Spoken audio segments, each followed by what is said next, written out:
we have heard, from of course our experience is limited. We have only been here with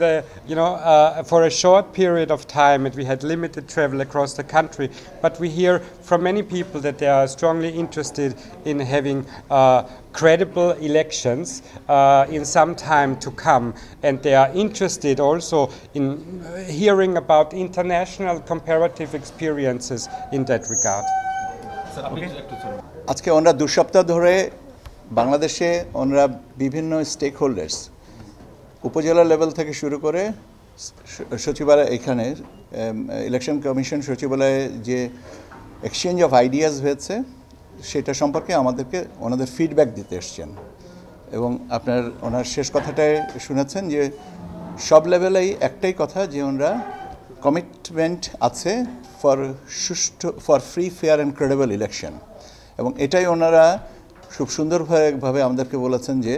এখন বাকিটুকু সময়ের ব্যাপার যেন এই জিনিসটা হয় আমরা ওনাদের কাছে আমাদের বিদেশে যারা আছেন ডায়াসপোরা যারা প্রবাসী ভোটার তাদেরকে কী করে আমরা ভোট ব্যবস্থাপনার মধ্যে আনতে পারি সে বিষয়ে আমরা বলেছি যে তাদের জন্য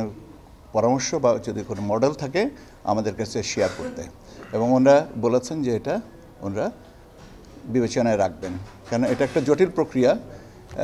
বাংলাদেশে যখন দিন তখন বিশ্বের অন্য আরেকটা অংশে রাত তো এই সময়ের ব্যবধান কর্মস্থলের বিষয়দায় আছে বিভিন্ন বিষয়গুলো নিয়ে ওনারা যদি কোনো স্ট্যান্ডার্ড মডেল ওনারা আমাদের যে দিতে পারেন আমরা সেটা নিয়ে এটা পরবর্তীতে করব